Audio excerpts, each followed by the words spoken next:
Hello students, I welcome you back to the nursing education.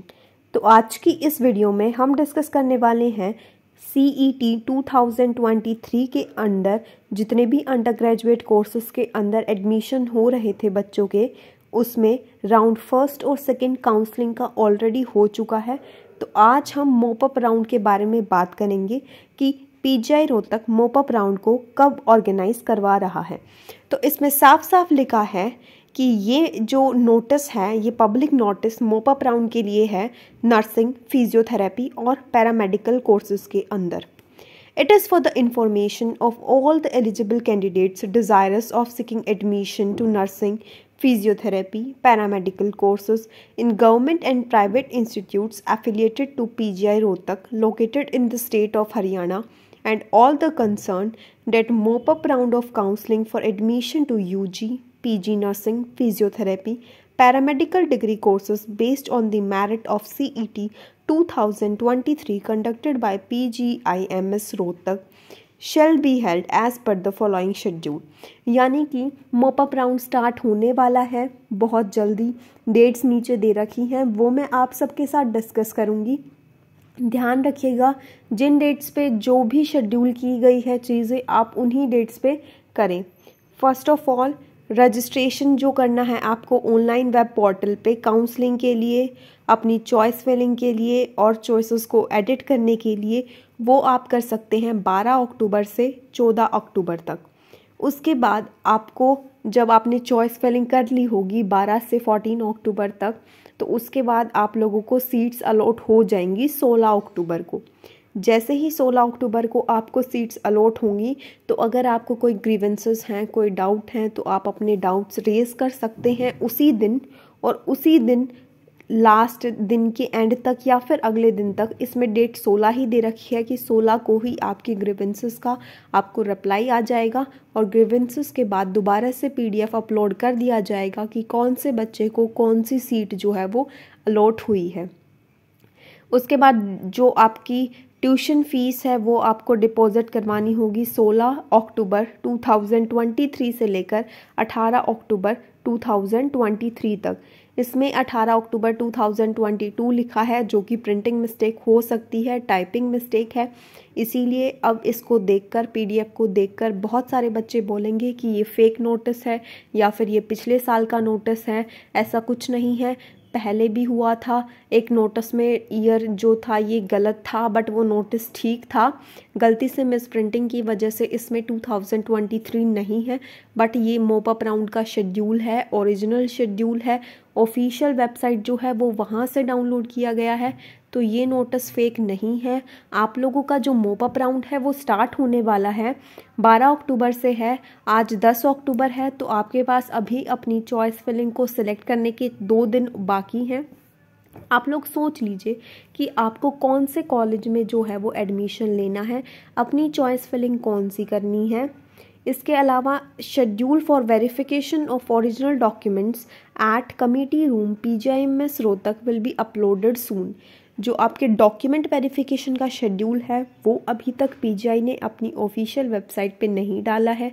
जैसे ही notice आएगा मैं आप लोगों को अपडेट कर दूंगी, बट अभी तक कोई नोटिस नहीं है। अभी तक सिर्फ चॉइस फिलिंग का और कॉलेज अलॉट होने का नोटिस है। उन डेट्स के अकॉर्डिंग आप अपनी चॉइस फिलिंग करना। इसके अलावा मैं आप लोगों को एक और सजेशन देना चाहूँगी उन बच्चों के लिए स्पेशली जिनको अभी तक कोई कॉलेज अलॉट नहीं हुआ है, कि जितनी भी चॉइस फिलिंग आप कर सकते हो, जितने भी कॉलेजेस हैं, अपनी प्रायोरिटी वाइज फिल कर देना अगर आपको एडमिशन चाहिए।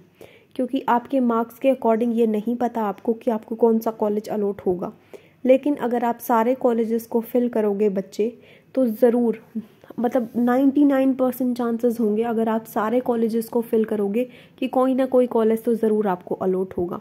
तो अगर आपके मार्क्स कम हैं और आपको रिस्क लग रहा है, आपको डर लग रहा है कि कहीं आपका एडमिशन किसी भी कॉलेज में ना हो इस साल, तो ऐसा करना, जिस कोर्स में आपको एडमिशन लेना है उस कोर्स में जितने भी कॉलेजेस हैं सारे के सारे कॉलेजेस फिल कर देना।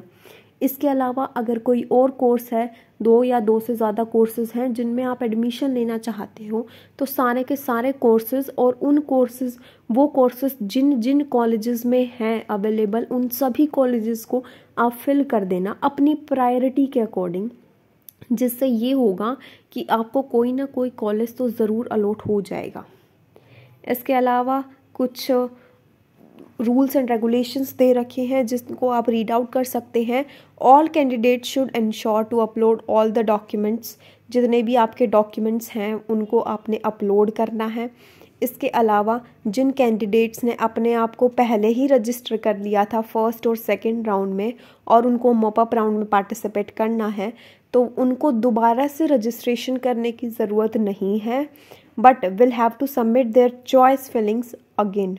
सिर्फ आपको अपनी चॉइस फिलिंग दोबारा से फिल करनी है। अगर आपने फर्स्ट और सेकंड राउंड में पार्टिसिपेट करा था तो दोबारा रजिस्ट्रेशन करने की ज़रूरत नहीं है, सिर्फ चॉइस फिलिंग आपको दोबारा करनी होगी 12 अक्टूबर से 14 अक्टूबर तक। इसके अलावा जिन कैंडिडेट्स ने ऑलरेडी ज्वाइन कर लिया है सेकंड राउंड तक, वो एलिजिबल नहीं है मॉपअप राउंड में पार्टिसिपेट करने के लिए, चाहे उन्होंने रजिस्ट्रेशन करा हो या फिर नहीं। इस बात का ध्यान रखिएगा कि the candidates who have joined the seat allotted to them up to round second का मतलब कि राउंड सेकंड तक, चाहे वो सीट आपने राउंड 1 में ज्वाइन की हो या फिर राउंड सेकंड में, अगर आपने किसी भी कॉलेज की सीट ज्वाइन कर ली है तो अब आप मॉपअप राउंड में पार्टिसिपेट नहीं कर सकते।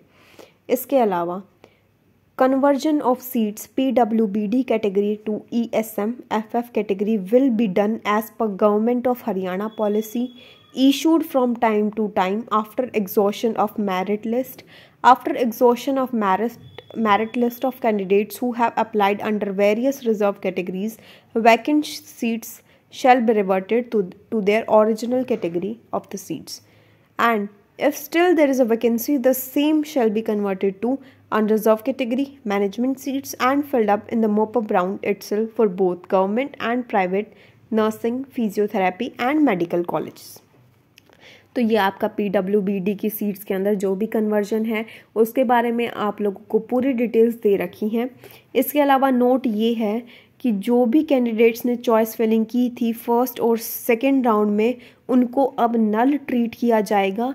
जिनको मॉपअप राउंड में पार्टिसिपेट करना है उनको दोबारा से अपनी नई चॉइस फिलिंग करनी होगी। ऐसा सोचकर मत बैठना कि आप लोगों ने तो फर्स्ट और सेकंड में राउंड में पार्टिसिपेट किया था, तब चॉइस फिलिंग की थी तो दोबारा करने की अब ज़रूरत नहीं है। अगर पार्टिसिपेट करना है, एडमिशन लेना है, तो दोबारा से चॉइस फिलिंग करनी होगी और ये सारे के सारे इंस्ट्रक्शंस जो हैं वो आपको फॉलो करने होंगे।